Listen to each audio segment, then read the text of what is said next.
A deal on Dickens, who could resist? A stack of Austen, warmly kissed.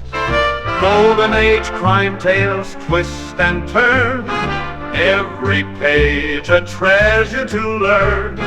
Books keep coming home with me, piles so tall they're all I see. Turn a page and sail the sea, reading always feels so free. Hi, my name is Talia. Welcome to Talia Nerds Out. Just wanted to get another video in. I had already done one about the Star Trek books that I wanted to read for Trek Summer, or just also a bit of a Star Trek book haul. But I also wanted to go through some of the Western books I picked up and some of the thoughts for June Home on the Range. Now, it started out actually kind of, not quite accidentally, but like I hadn't really had much thought of going much into the Westerns again, but I had a free book credit at Thrift Books, and one of the books that fell under that amount was True Grit. Now, I have actually never read True Grit, although I have always enjoyed the John Wayne movie.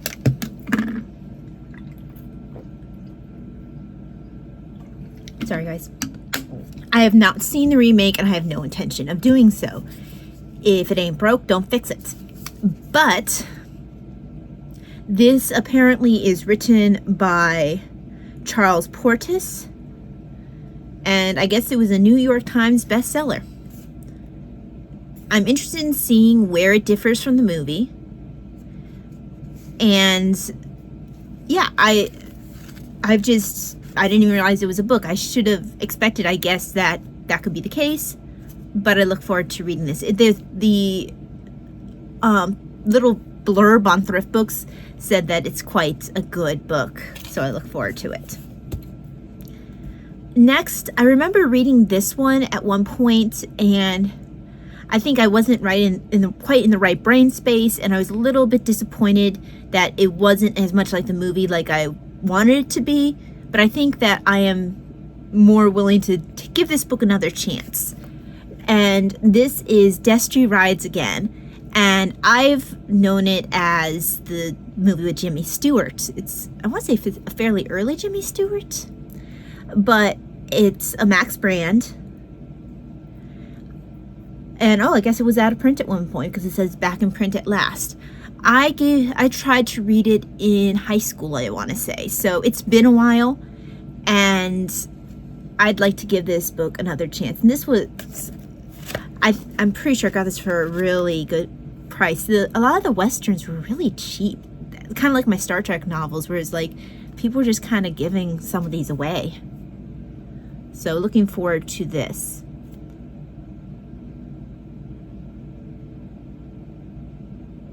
Okay, so I wonder if they just took the title from this, because the little blurb is nothing like the movie.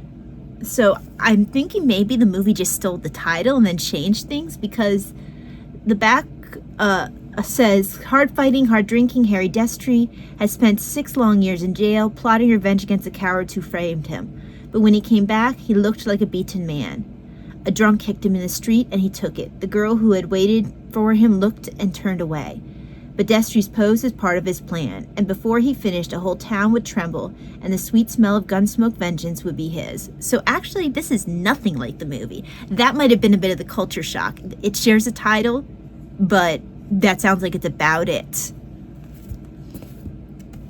I loved this book in high school. Shane. I actually was disappointed when I saw the movie because I loved this book so much. And I think it was high school that I read this. And this was the cover I wanted because this is the one I remember. So I'm really glad that I could find the one with this cover for a decent price. Now, there are some slight highlightings in this, but it's nothing too obtrusive. And I think someone used this for school. But it's nothing that's, I can't just read past. And for the price I got it for, it's so totally cool. Now, I've shown this one in a different video, in the one on fairy tale books, but this is Legends and Tales of the American West. And this was intended, along with True Grit, to be my main Western read for June Home on the Range. But I found some of these other ones when I looked up a list of Western movies that came from books. So I ended up, snagging some of my favorites, and I have a couple more that are still coming in. But this was originally my intention to read along with True Grit. How much of this I will read this year, I'm not sure, because I'm currently reading some other folklore and fairy tale books, or I am reading a different folklore and fairy tale book, excuse me, and I already had started the Russian one. So this one might be for next year's June Home on the Range. Just trying to find a place to put this. I don't really want to displace my bunny there quite yet. Now, the next two books that I want to show were highly influenced by a book I'm currently reading. They are the fault of a book that I'm currently reading, which is Brave Companions by David McCullough. And one of the people he highlights in here is Frederick Remington. And I was so interested in the little bit that he covered, like the little overview of Frederick Remington, that I wanted to learn more about him. He just sounded like he had an interesting life. So I picked up a biography by Peggy and Harold Samuels called Frederick Remington. But it seemed like it just had black and white pictures, and I wanted more than that. So this is going to become a family book, because this is huge, and there are other people in the family who want to enjoy this. It has fold-out pages of Remington's art, as well as sections about it. Let me see if I can find. This is, beautiful, of course, but I want to find one of the fold-out ones. Oh, here's one. So as you can see, it folds out. Whoopsie. This book is hard to navigate on camera. So there you go. You see it folds out. And this is definitely one of those coffee table type books that you just don't keep to yourself. And apparently when my parents were living in Texas, that's where both my sister and I were born, they used to visit the Remington Museum a lot. So they were quite delighted to have this book in the house. My dad was actually rather shocked he didn't already have a book about Remington and his art. So this is not just a me acquisition. This has become a family acquisition. And if I can't get this in for June Home on the Range, maybe I'll use this for Framed in September. Stay.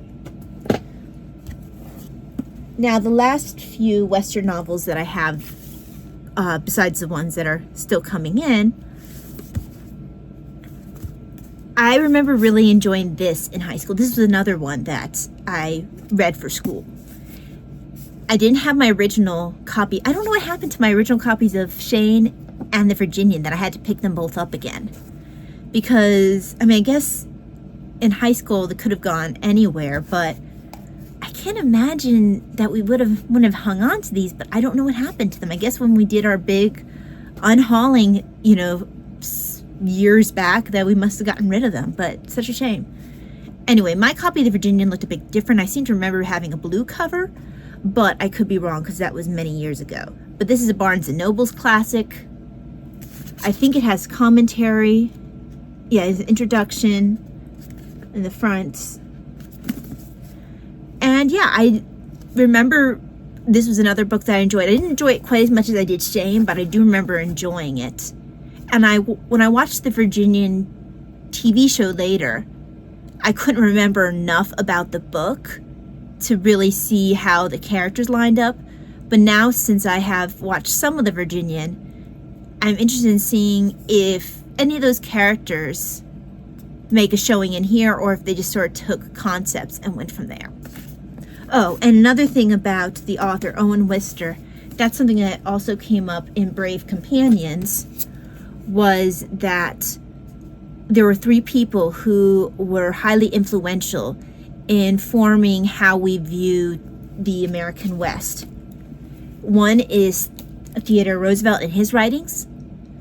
One is Remington in his artwork, although Remington also wrote. Actually, he was a war correspondent, and he also did other writing as well.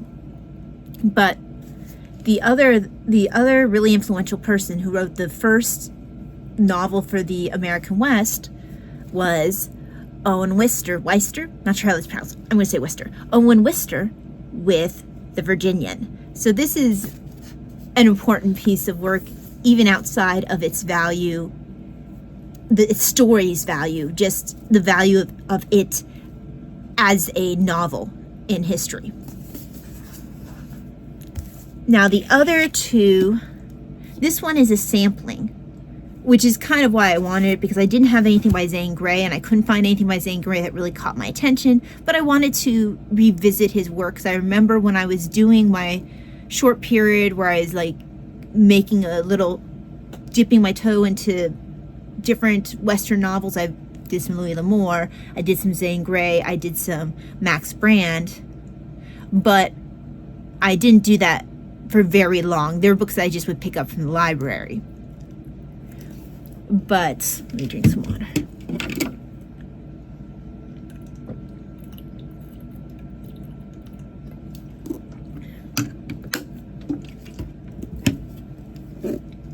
But this is a sampling. Apparently these are actually novels in here, not short stories. I accidentally picked up a large print version because that was what was the least expensive. And this came from a library. I have another book that I did that with. I want to say, I'm looking at books behind you guys. It was one of my Agatha Christie's. I want to say it's Spider's Web. It might have been another one as well, where I picked up a large print version because that was what was inexpensive. That's what happened here. But the three books they're falling under the Lawless West. Okay, it's From Missouri by Zane Grey, and that's the first one. Then the novel actually isn't very long. That's only, let's see, 1169. So it's only 58 pages long. So that one's more like a little short story novella. Then Over the Northern Border by Max Brand. That one is a bit longer. That one is about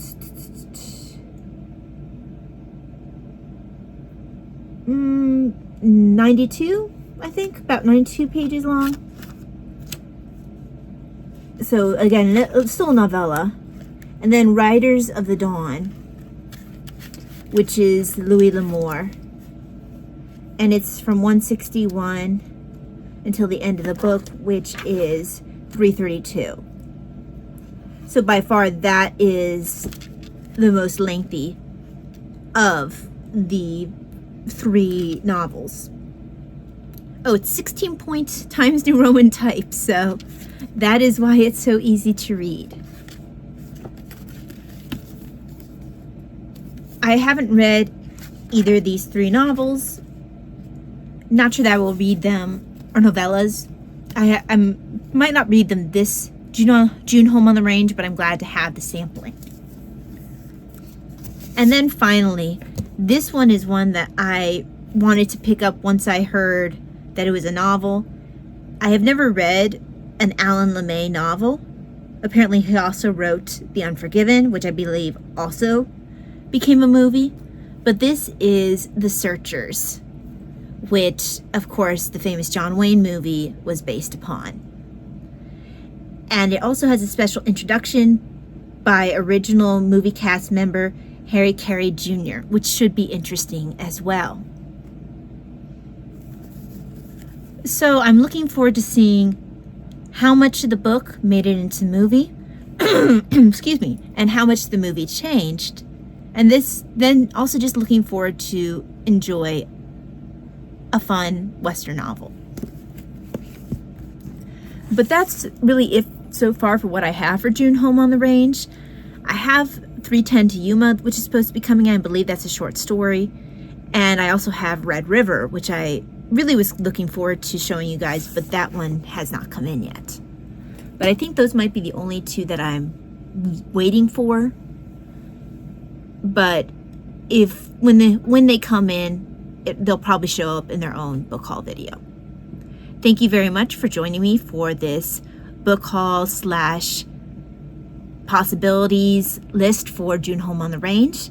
Hope that you have a wonderful day, and I will see you again next time. God bless. Bye.